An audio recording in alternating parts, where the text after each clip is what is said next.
పల్నాడు జిల్లా నరసరావుపేటలో మేడే దినోత్సవం పురస్కరించుకుని కార్మిక సంఘాల ఆధ్వర్యంలో వేడుకలు ఘనంగా నిర్వహించబడ్డాయి. ఈ సందర్భంగా పలు ప్రాంతాల్లో అరుణ పథకాలను ఆవిష్కరించడంతో పాటు జెండాలను ఎగరవేశారు. స్థానిక శాసనసభ్యులు డాక్టర్ అరవిందబాబు ఏఐటియుసి కార్యాలయం వద్ద అరుణ పథకాన్ని ఆవిష్కరించారు.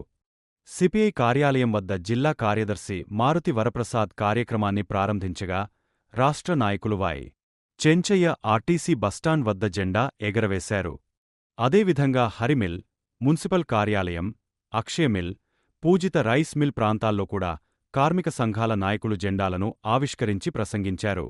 ఈ సందర్భంగా కార్మికుల హక్కులు, సంక్షేమం కోసం ఐక్యంగా పోరాడాలని నేతలు పిలుపునిచ్చారు.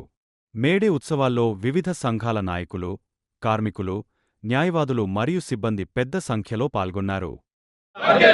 వర్ధిల్లాలి ప్రపంచ కార్మికుల ఐక్యత, వర్ధిల్లాలి మేడే, వర్ధిల్లాలి మేడే, ఇంక్విలాబ్ జిందాబాద్, ఇంక్విలాబ్. జీవనం కొనసాగిస్తేనే మన ఆంధ్ర రాష్ట్రం అభివృద్ధి చెందుతుంది. ఈ విధంగా మన భారతదేశం కూడా ముందుకెళ్లాలంటే కార్మికులందరూ కూడా గౌరవించుకొని వారందరినీ కూడా ఆరోగ్యపరంగా కాపాడుకుంటూ వారికి కావాల్సిన సామాన్యమైన అవసరాన్ని కూడా తీర్చిదిద్దే కార్యక్రమాన్ని ప్రభుత్వం చేపట్టాలి.